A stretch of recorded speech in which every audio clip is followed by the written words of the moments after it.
તે તારા ભગવાનને તરછોડ્યા છે મારું નસીબ ચમકાવવા માટે। આ છે ગંગારામભાઈ।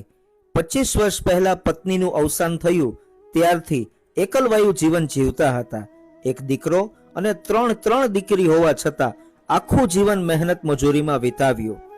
શરમ તો એ વાતની છે કે ત્રણ દીકરીઓ અને એક દીકરો હોવા છતાં કોઈ સાક્ષી બનવા તૈયાર થયું નહીં।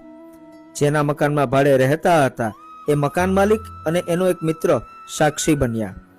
આજે જ્યારે એને ઘરે લેવા માટે ગયો ત્યારે એવું લાગ્યું કે ખરેખર હું કોઈ માણસને નહીં પરંતુ ભગવાનને મારા આશ્રમમાં લઈને જઈ રહ્યો છું। વૃદ્ધ માતા પિતા એ આપણા માટે બોજ નથી, તેઓ તો આપણું અસ્તિત્વ છે।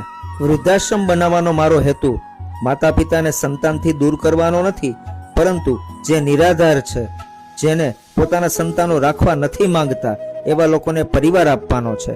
યાદ રાખજો, માતા પિતાના આશીર્વાદ કરતા મોટી સંપત્તિ બીજી કોઈ નથી। શક્ય હોય એટલી તેમની સેવા કરો, કારણ કે સમય વીતી ગયા પછી ફક્ત ને ફક્ત પસ્તાવો જ બાકી રહે છે। તે તારા ભગવાનને તરછોડ્યા છે મારું નસીબ ચમકાવવા માટે। આ છે ગંગારામભાઈ। 25 વર્ષ પહેલા પત્નીનું અવસાન થયું ત્યારથી એકલવાયુ જીવન જીવતા હતા।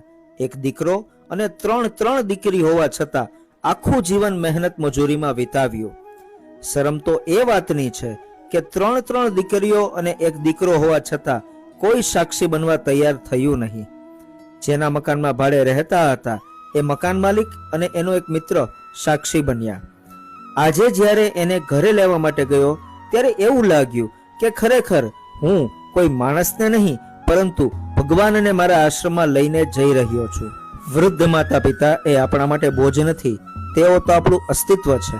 વૃદ્ધાશ્રમ બનાવવાનો મારો હેતુ માતા પિતાને સંતાનથી દૂર કરવાનો નથી, પરંતુ જે નિરાધાર છે, જેને પોતાના સંતાનો રાખવા નથી માંગતા એવા લોકોને પરિવાર આપવાનો છે।